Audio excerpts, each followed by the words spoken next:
Almonte's Key Food, proudly serving communities throughout Brooklyn, Queens, and Long Island for over 30 years. When you shop Key Food, you'll always find fresh products, great weekly specials, and exceptional personalized service. Visit at any of their Key Food stores at 8235 153rd Avenue, Lindenwood, New York, 935 Rosedale Road, Valley Stream, New York, and 6620 Avenue U, Brooklyn, New York.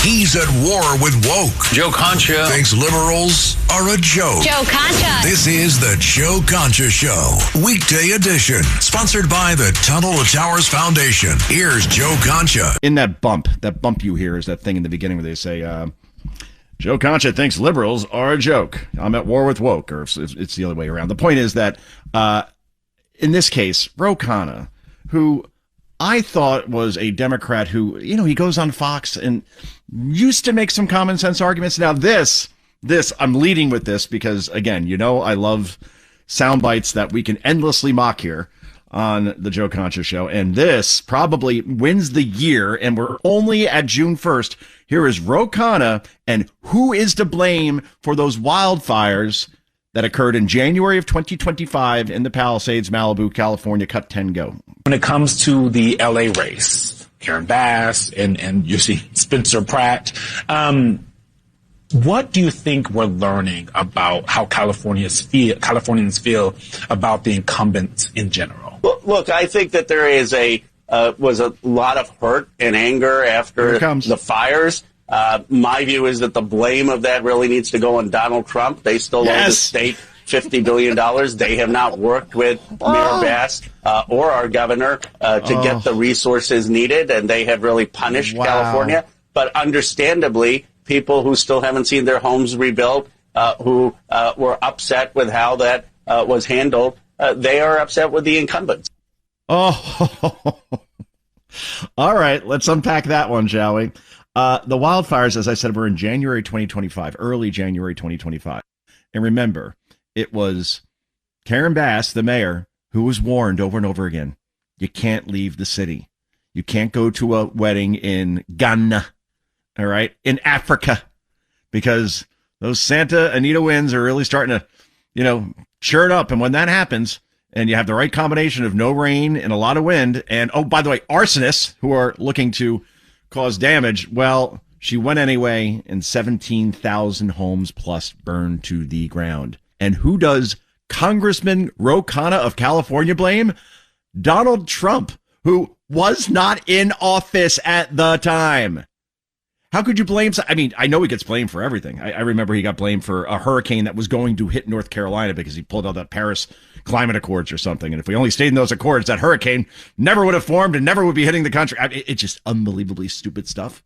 But here, and the fact that, oh, by the way, I'm pretty sure that Karen Bass and Governor Newsom are in charge of Los Angeles and California, respectively. And because the president, Donald Trump's administration, is holding up $50 million, $50 million gets me 17,000 homes built? Really? In Malibu and the Palisades? That gets you I don't know, not 17,000, maybe 17. But that's Ro Khanna there, just saying, instead of just saying Karen Bass should have done a much better job, and she has not, clearly, or Newsom for that matter. Everything goes to Trump. And of course, since that was on MS Now, zero pushback from a ridiculously stupid anchor. Anyway, let's go have some fun here with Dr. Jill Biden. Yes, the doctor is now on a book tour. Her book comes out tomorrow, and it's called A View from the East Wing. So, having written 3 books myself, what you do is a couple days before the book launches, and you want to get the pre-sales rocking and rolling. So you go out and try to do as many big interviews as possible. So she is a former first lady. So she got invited to go on CBS Sunday Morning, invited to go on NBC's Today Show, other outlets as well. And she's just like Kamala in the sense where she does not prep for these things. I'm big on prep. I'm a big prep guy. All right. When I go on TV, I kind of have a plan of what I want to talk about going in. I don't know the questions, of course. The anchor doesn't even, or the host doesn't even know the questions. Those happen organically. But, you know, I'm at least given like, hey, Joe, here's a general topic of what we're going to talk about. Okay, so I try to get my stats and my perspective together and say, all right, because I only got 35, 40 seconds per answer. Maybe the segment's around 5 minutes. You prep, right? And the old saying is, the more we sweat in training, the less we bleed in war. I believe that's a Navy SEAL saying. And it's true, right? So going into this book tour, which does have a lot going on going into this, she knows she's going to be asked about that debate June 27, 2024, Georgia Tech University, Atlanta, where Joe Biden's political career came to an end that night. And they couldn't hide anymore the obvious cognitive decline that Joe Biden had been going through. Not like, oh, that night it started, for years. Go all the way back to 2019 during that primary debate where he's like, well, parents, you got to tell the kids to play the record player at night. The record player? I have a record player. I kind of brought a classic one, and I'm starting to collect, you know, some old albums for the covers, more or less. But yeah, if you play a record once in a while, it still sounds different than if you play something through an Alexa or anything. Anyway, I'm going off on a tangent. The point is, when he would say things like that, when, again, didn't know how to get off the stage, shaking hands with the air, calling for dead people in the crowd. Hey, oh, right. She's dead. So I could go on, and I've talked about this 100 times.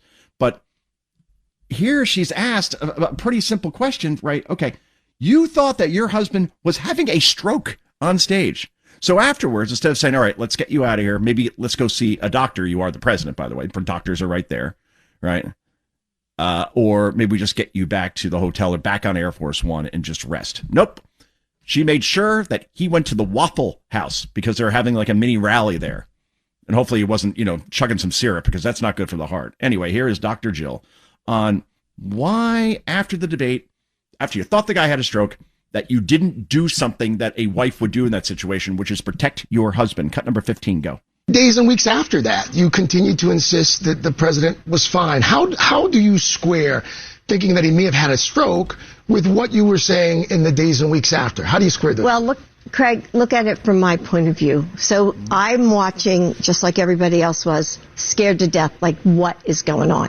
He gets off the stage. I see he appears to be okay. He says to me, Jill, I really, in other words, messed up, didn't I? And I said, yes, you did. And so we get off, and I know we're going into another event, or we have 2 more to do. And my mind is racing. What do I say to him? What do I say to him? I'm his wife. I've got to lift him up. So we go to the next event, and I'm thinking, what do I say that will lift him up? That is true. I want to say the things that are true. And so I said, you know, you answered every question. My mind's racing. You know, that's a pretty low bar. Well, I mean, that is a pretty low bar. That's some actual pushback, Craig Melvin. All right, you get a gold star for some decent questions there. But again, when she says during the debate, when she started to watch and said, "Oh my God, what's going on? I don't recognize this guy. He's not the sharp, intelligent person I've been married to for 49 years." You're saying this never happened before, Jill, because that is impossible to believe. And then you say you have to lift him up. Okay, so just privately go somewhere and make sure he gets the rest that he needs. Instead, she goes to Waffle House, and this is what she had to say there. Which, again, it's one thing to lift Joe Biden up, your husband, privately and say, all right, you had a tough night. Don't worry, we'll get him next time. It's another thing to go out on national television, say the things that she did, trying to fool everybody because she didn't want to lose her own power. Cut 6, go. Joe, you did such a great job. You answered every question. You knew all the facts. And let me ask the crowd, what did Trump do? Lie! Yes. She sounds like a maniac when she wasn't sounding like a mom talking to their first grader who did really well on the spelling bee. I mean, seriously, like, you answered every question. You did so well. Oh, let's go back to Joe Biden answering questions in that debate. Let's see if he answered this question correctly. And you know what? Maybe she has a point here. Maybe we just missed something. Cut number 14, go. Continue to move until we get the total ban on the total initiative relative to what we're going to do with more Border Patrol and more asylum officers. President Trump? I really don't know what he said at the end of that sentence. I don't think he knows what he said either. Look. That's one of the great lines of all time. Like we think of presidential, vice presidential debates, right? Lloyd Benson, old school Democrat, 1988, knew that Dan Quayle was going to, because he hadn't speeches before. I've read about this. And Quayle, when he was out on the campaign trail, somebody put together some talking points for him saying, hey, by the way, you realize that you were in the Senate more than JFK was before he ran for president, and you did this more, and just like a couple of points to say that Quayle is just as qualified in terms of being vice president, let alone president, than John F. Kennedy was. And the knock on Quayle was that he's too young, too inexperienced, just not very steady on his feet. And Benson was ready for it and said, Senator, I knew Jack Kennedy. Jack Kennedy was a friend of mine. Senator, you're no Jack Kennedy. He was so ready for that, Now, granted, Dukakis and Benson went on to lose that particular debate, but that was as good, that Trump response, than when Hillary Clinton was going off on him not paying his taxes, and she said, I hope you're not president. And he goes, yeah, if I was president, you'd be going to jail. And everybody loved that. So I don't know. There are some great moments during these particular debates, and that certainly was one of them. Before we go to break, why don't we play one more, shall we? And this is Jill Biden now talking about what happened to Joe during that debate. And again, I'm writing a column about this now, and I looked it up on Amazon. This is just a couple hours before this book is going to hit bookshelves, okay? And she's done a ton of media. It's currently ranked 127th. It's not even in the top 100 in sales right now. Because who wants the Biden brand at this point? Who wants to hear from these people? Democrats would say that the loudest. Forget me. They're like, please go away. We don't want anybody being reminded of 2024 and the cover-up that we all participated in, whether it be senators, congressmen, Biden's inner circle, or the media, of course. So they just want the Bidens to go away, but they just keep trying to save their legacy, which is horrendous. Again, spouse of the year right now, not going to Jill Biden. Probably worst spouse of the century. Again, because this guy, she wanted him to be president until 2029, because maybe she was running the Auto Pen administration. Can we consider that? Or Hunter, for that matter? Or she just liked being first lady? Who cares? You don't do that to your husband when you know that he's done. And he shouldn't have run in 2020, for that matter. I think a lot of people, including me, would say. Anyway, here's Jill Biden, cut number 6, go. He was fine. I mean, he was fine. It was inexplicable. But what if that had happened during a meeting with foreign leaders or something like that? Good point. I don't know how to answer that.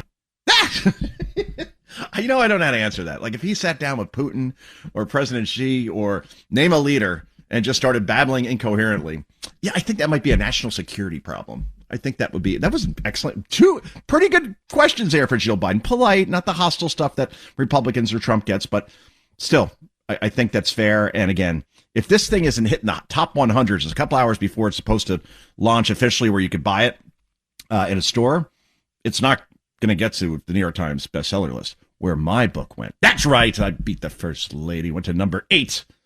Not great. I wanted 1, but fine, we'll take 8. But now I have my own radio show. I could promote the hell out of it, annoy all of you just by bringing it up every 20 seconds. Don't forget to order my book. Don't you hate it when people do that? I won't, I swear. Maybe once or twice every 10 minutes. But that's it. That's it. Okay. Anyway, this is Joe Concha. This is the Joe Concha Show. Concha at night, whatever you want to call it. Back with so much more in just a moment. This is the Joe Concha Show, weekday edition. Joe Concha. Sponsored by the Tunnel to Towers Foundation.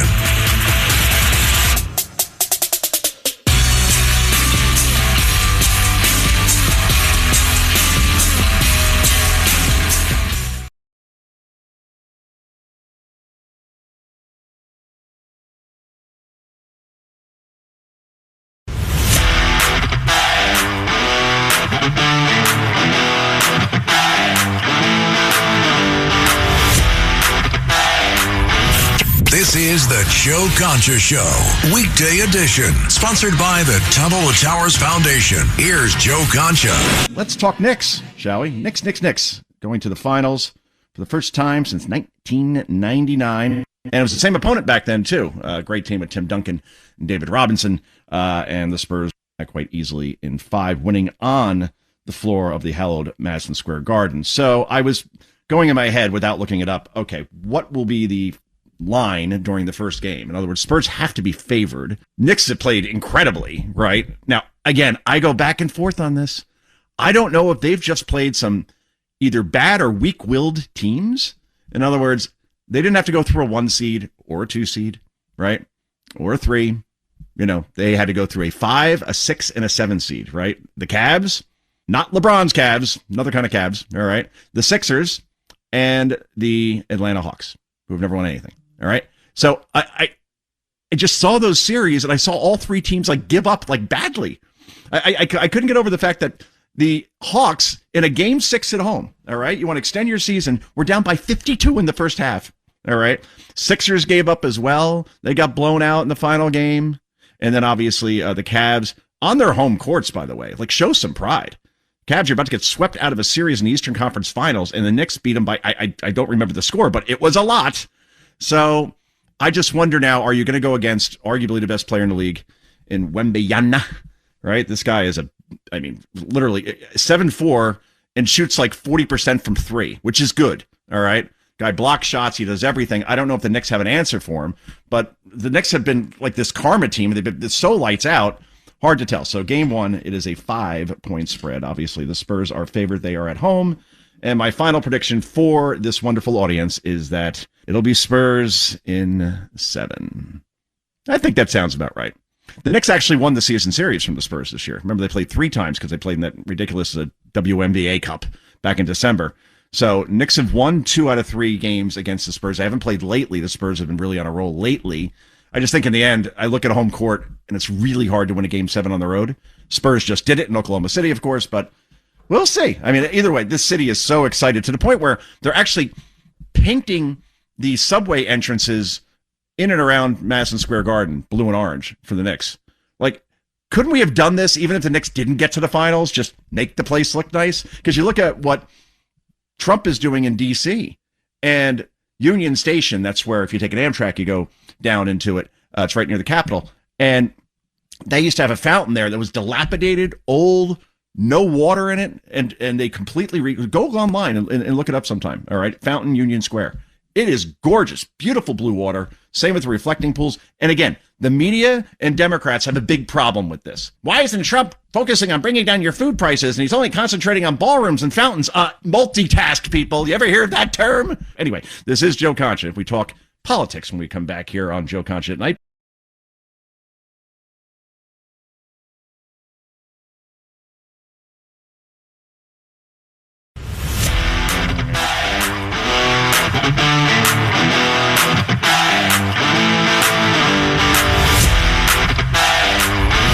This is the Joe Concha Show, weekday edition, sponsored by the Tunnel to Towers Foundation. Here's Joe Concha. Again, I'm getting surprised here by some media coverage that I'm seeing around Democrats. Jill Biden, we played during the last segment where she actually got some decent, germane questions. And now MS Now, okay, which never criticizes Democrats in any way, shape, or form. They are not, let's put it this way, they're not covering the Graham Plattner story the way they should remotely. But when it does come up once in a while, you actually get some common sense analysis. That's all I'm saying. And this is Elise Jordan. This is on Morning Joe. Now, granted, Morning Joe didn't touch the Plattner story for 3 hours and 35 minutes, the first 3 hours and 35 minutes of the show, and then kind of tucked it in at the end. But nevertheless, this clip has been going viral. Now, remember, Graham Plattner, just to review, all right, the guy who got the Nazi tattoo. It turns out it's a Nazi tattoo of a concentration camp and got it while he was drunk in Croatia. Who hasn't been drunk in Croatia? It's a great place. But the point is that he got the tattoo and then didn't remove it for 17 years. Kept it proudly until he decided to run for Senate. And then word got out that he had the Nazi tattoo and then he got it taken away or taken off, right? So, if he made a mistake and it was just, I wasn't thinking, well, he had 17 years to think about it and he kept it. So that says something. But more so than that, the fact that he attacked a Purple Heart recipient, a guy who was trying to draw fire away from his platoon, and the guy got shot 4 times, and literally it's in writing. He posted this stuff online. Says, I hope that stupid MRFer dies for being so stupid. Okay. Thankfully, the guy who actually was shot, he survived and has been going off on Plattner lately on places like CNN, for example. So I'm sure that's getting that campaign's attention. There's a guy who also said that there's a lot of good things about communism, also has praised Hamas for killing Israeli soldiers, right? And is doing the whole Memdani thing where he just wants to tax all the billionaires and take that money and then give it to the poor, which, again, billionaires produce so much. You have to tax them billions. That's fine. Bezos pays billions. Elon Musk pays billions. But if you're going to start doubling their taxes, they may stop investing money in their companies, which means they may stop hiring people to the tune that Bezos has, for example, where he has 1.5 million employees. That will make people a heck of a lot happier than taking away his money and then repurposing it. And by the way, the government repurposing it, which means it's never going to get to where it's supposed to be. Look at Chicago. They just keep raising their budgets. Same with New York. And the return on investment only gets worse. So just giving the government money does not solve problems. And Graham Plattner certainly is running on that. And oh, by the way, there's all these texts. He went to some sort of pedophile site. Again, this is all in writing. This isn't like, hey, the talk show guy's like making up stuff. No, all in writing. A pedophile, a predatory, I'm sorry, not pedophile, excuse me, I take that back. Predatory website. And then met some women and sent some pretty sexually explicit texts. We don't know what the texts say yet. I'm sure we will. And that's a problem. And from what I'm hearing and what we're hearing in general in the chattering class, as they say, there is so much stuff that is going to come out on this guy. And maybe that's why more Democrats are speaking out, because they know that he is going in a bad direction right now. The only thing he's able to do is try to defend himself in some way, shape, or form. He's not talking about the things that he wants to talk about. When you're playing defense, you ain't winning. Anyway, here's Elise Jordan, MS Now, actually criticizing Graham Plattner. Yes, I guess there is a God. Cut number 13, go.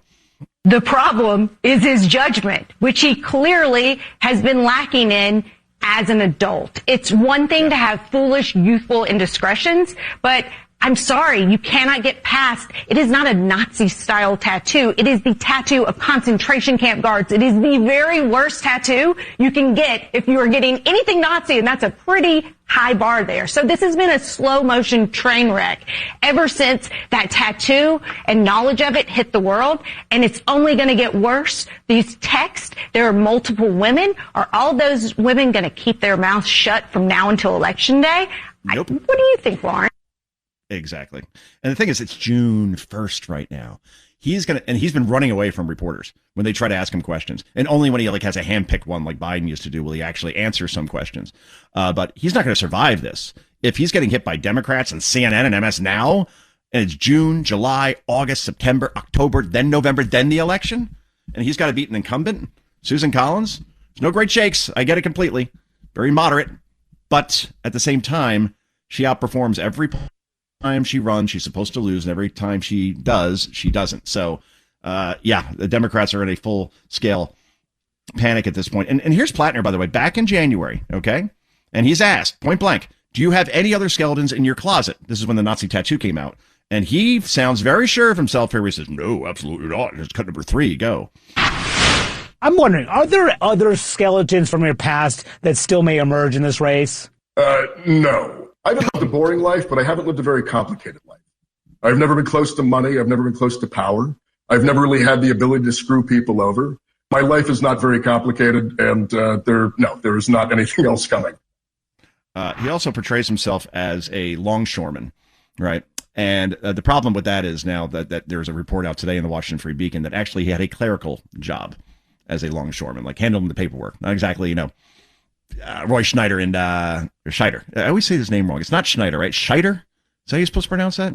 He's dead. Doesn't matter. The point is that he's not tracking down Jaws with who was that again? Great actor. He was in Mr. Holland's Opus. Richard Dreyfuss. Yeah, of course. How do I forget that? Unbelievable. It's a Monday. It was a long weekend. I was in Dallas. Nice city. Hot. Clean, though. Very clean. A lot of Texas flags. Like you never see the New York flag anywhere. Those Texas flags are more prominent than American flags. I just wanted to throw that out there. All right, before we go away from Mr. Plattner, let's go to one more. This is the best thing ever. I love this so much. Andy Kim, my wonderful senator from, I got Cory Booker and Andy Kim. That's the hand we're dealt here in Jersey as senators. And we had Gold Bar Bob Menendez. So yeah, we're doing great, guys. Here's Kim being asked, this was on, I think, for Kristen Welker on Meet the Press, about the Graham Plattner controversy. And as a Democrat, I mean, you guys have been calling Trump, this wasn't the question, it should be. You guys have been calling Trump a Nazi and a fascist and saying that, this country cannot have democracy attacked like this and have somebody like that in office. Well, Graham Plattner literally has a Nazi tattoo. So what are your thoughts on his candidacy? And Andy Kim is not good at this at all. Cut 2, go. I want to ask you about the Senate race in Maine and the Wall Street Journal and New York Times reporting that last August, Democrat Graham Plattner's wife told his campaign about sexual text messages she had found between her husband and other women early in their marriage, and they were married in 2023. The Times says Plattner exchanged messages with as many as a dozen women, and his campaign said, no, it was up to 6. In a statement, Plattner's wife said she feels betrayed by the ex-campaign aide who revealed the information, and that the couple went to counseling. Do you have concerns about Graham Plattner?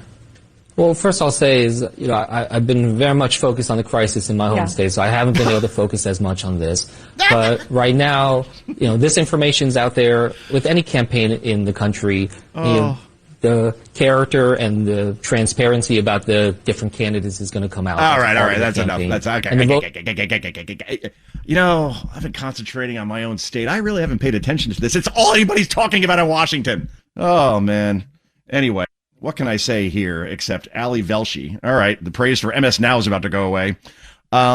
This guy goes on the air, and he's now saying he's feeling unease about America's 250. He just doesn't know whether he could celebrate it or not, because we're under an authoritarian, and this is not what the founding whatever it is. This guy didn't even become a citizen until 2015, but now he's not sure he's going to celebrate 250 because, well, I guess liberals just have to crap on everything. Cut number 11, go. In 1 month, America will mark the 250th anniversary of its founding. Like previous anniversaries, there is a deep unease about this. I feel a deep unease about these celebrations to which I am invited to mark the 250th anniversary of our so-called democracy. Oh, okay. Now, if you're saying Ali Velshi, that sounds very familiar.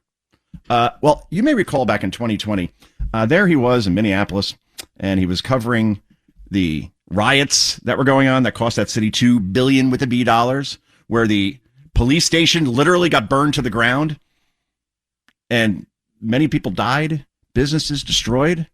All right. And this guy, it's the photo to end all photos in terms of what fake news is. Or video for that matter, because he's on video. Behind him looks like the Nakatomi Plaza at the end of Die Hard 1. All right. Complete orange inferno. And this guy says this while that is going on. And it's just, well, again, cut 12, go. Solve this problem. So I want to be clear in how I characterize this. This is mostly a protest. It is not generally speaking unruly, but fires have been started, and there's a crowd that is relishing that. The mostly peaceful protest. I just want to be very clear. That fire you see behind me that could engulf the entire state of Minnesota, it's not all that bad, I guess. Anyway, this is Joe Concha. And this is Concha at Night. We wrap this puppy up in just a moment.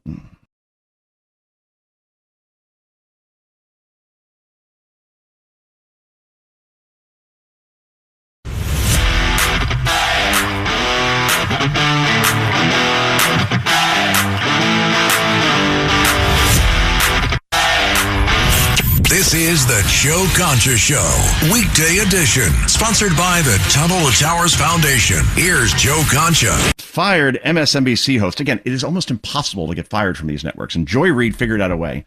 And now she is saying that, well, because we're now at day 484 of the Jackson Dart so-called controversy, I mean, it won't go away. It just won't go away. Guys asked to introduce president at rally.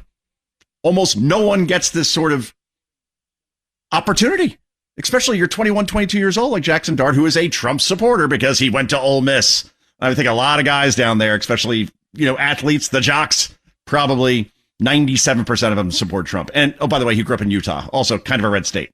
So, yeah, it's not a shock that he introduced him. And again, when Steve Kerr, coach of the Golden State Warriors, literally did a speech at the Democratic National Convention, not one peep from anyone. No one. LeBron James constantly supporting Democrats. And I don't care.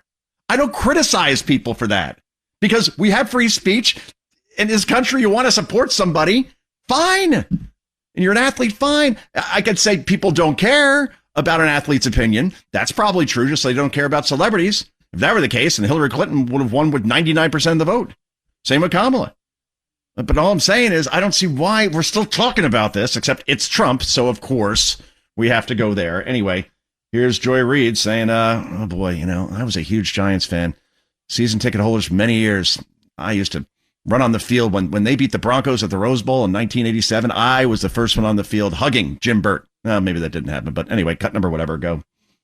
I mean, they're never going to be ignored with 30, right? I mean, exactly. The shut up and dribble is only if you are disrupting the status quo. I mean, sports has always been political, and it's always been used as Americana, right? And they love it when the athletes are representing America on the court or on the field, and that's what you're supposed to do. If you're waving the flag, that's fine. If you're challenging the flag or challenging the status quo in the country, that's a problem. And that's black athletes versus white athletes. It's always been that way. When Muhammad Ali is saying he won't go to Vietnam, no one questions, well, maybe we should interrogate a little bit more why we're fighting in Vietnam. Instead, they just call him unpatriotic and throw him in jail. And so, this has been the history of black athletes really from the beginning. The only way to kind of be an acceptable black athlete is to also wave the flag. But I have to say, as somebody who grew up as a Giants fan, I was repulsed by Jackson Dart. And first of all, he didn't say he was happy. He said he was pleasured to meet the president. Which is what I think what Trump wanted to do was some pleasuring. It seems he's talking about the kids' lives a lot. I'm pleasured to meet. What does that even mean? First of all, he's an idiot. Okay. Yes. What do you mean you're pleasured to meet the president? Whoa. Like, is English your first language? What are you saying? Right. Whoa. So all right. Enough. Really Kevin. Joy Reid is criticizing somebody's English. All right. That's one. All right. And two, she does this whole speech that you just heard, saying that politics and sports have gone together forever. And then suddenly says, I can't believe that Jackson Dart did this as a Giant fan. And he's stupid. Oh, wait, you just said that people do this all the time. Oh, and by the way, challenging the status quo, and you say it's only a black thing? Let me introduce you to somebody named Riley Gaines, University of Kentucky, swim team, all SEC. Number 5 in the country, she finished in nationals. All right. That's pretty damn good. Division I level. Lost by like 0.1 of a second even. Say, fifth, that's not great. All right. One of the best swimmers in Kentucky history. All right. And she challenged the status quo when she said, I don't want to race against guys like Leah Thomas anymore, or have them dress in my locker room with their junk hanging out like Leah Thomas and other trans athletes. She stood for the status quo, and Joy Reid has eviscerated this person for it. So the hypocrisy is overwhelming. And again, she's given English lessons? Really? Okay. We're just going to leave it there. Spencer Pratt has a new ad that's out.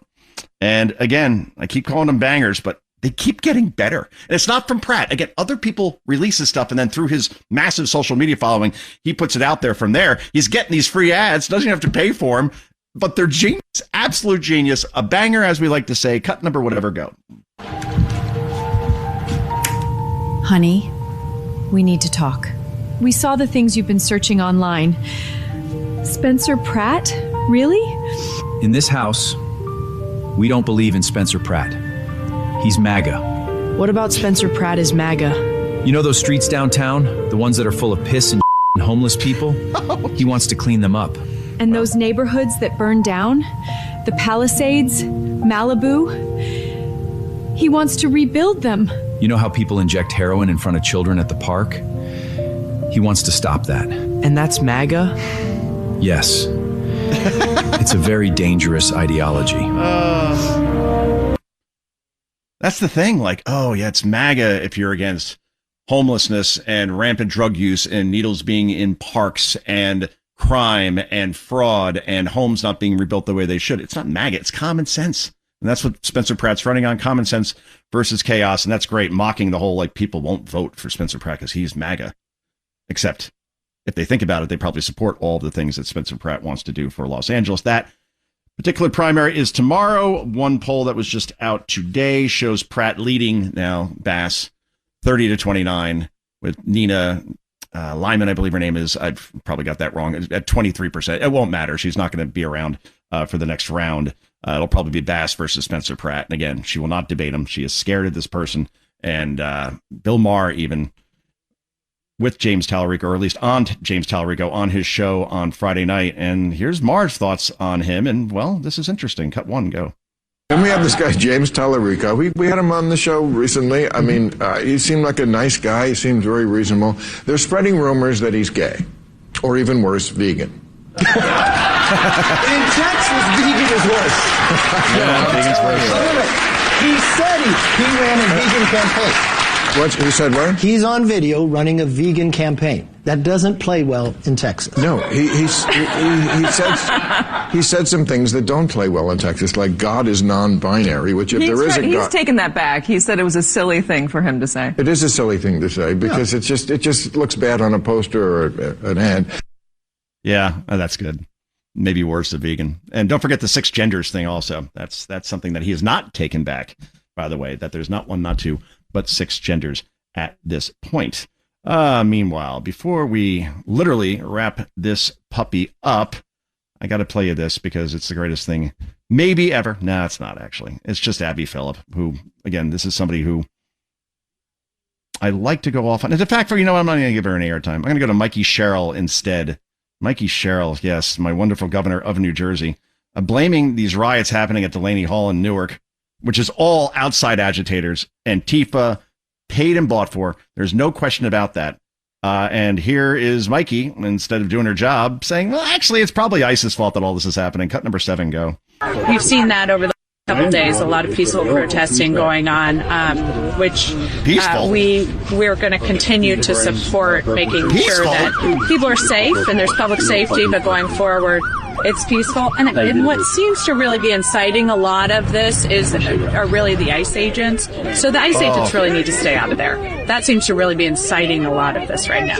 Yeah, that's whose fault it is. It's ICE. They're agitating everything. There have been hundreds of arrests. What's she talking about? Protests?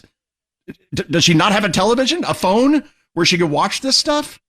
Just in the past couple of hours, there have been 20 more arrests there. This thing is completely out of control. And you have a governor who simply will not stand up and say, this is wrong. You break the law. You go after law enforcement, federal law enforcement. You will go to jail. Instead, it's just like, it's ICE's fault. And, well, it's peaceful, so let it keep going on. Unbelievable. This person got elected by 13 points. 13? Jack Ciattarelli, I thought, ran a pretty good campaign. All the polls said it was close. And then suddenly, out of nowhere, this uninspiring candidate, Mikey Sherrill, wins by 13 points. You do the math. Anyway, this has been the Joe Concha Show. We're back tomorrow night at 9 p.m. Eastern Time here on WABC and on stations around the country, now around the world. Until then, I got 2 words for you. Bye-bye.